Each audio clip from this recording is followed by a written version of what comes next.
ভারতের চেরাপুঞ্জিতে বৃষ্টি ও উজান থেকে নেমে আসা পাহাড়ি ঢলে ফের বাড়ছে সুনামগঞ্জের সুরমা কুশিয়ারা জাদুকাটা সহ সকল নদ নদীর পানি।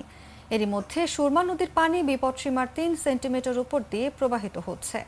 সেই সঙ্গে ঢলের পানিতে প্লাবিত হয়েছে নিম্নাঞ্চলের বেশ কিছু গ্রামীণ সড়ক। আর এতে আবারও বন্যা আতঙ্কে দিন পার করছেন ভাটির জেলার ২৫ লাখ মানুষ। এদিকে সোমবার সকালে ফের ঢলের পানিতে তলিয়ে গেছে পৌর শহরের উত্তর আরপিননগর, সাহেববাড়ি ঘাট, পুরানপাড়া সহ বেশ কয়েকটি এলাকার রাস্তাঘাট। এমনকি ঢলের পানিতে বিশ্বম্ভরপুর উপজেলার দুর্গাপুর সড়ক তলিয়ে যাওয়ায় জেলা শহরের সঙ্গে আবারও তাহিরপুর উপজেলার সরাসরি সড়ক পথে যোগাযোগ বিচ্ছিন্ন হয়ে পড়েছে।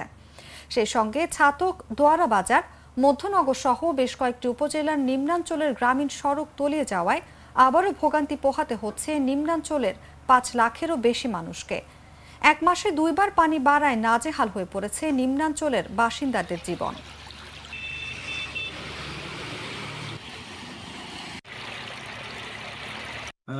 সুনামগঞ্জে গত ২৪ ঘন্টায় প্রায় ১৭০ মিলিমিটার বৃষ্টিপাত হয়েছে এবং এর উজানে চেরাপুঞ্জিতে ৩১৩ মিলিমিটার বৃষ্টিপাত হয়েছে। এই বৃষ্টিপাতের ফলে সুনামগঞ্জের নদ নদীর পানি বৃদ্ধি পাচ্ছে এবং গতকালকে তুলনায় প্রায় আজকে ৩৮ সেন্টিমিটার পানি বৃদ্ধি পেয়েছে।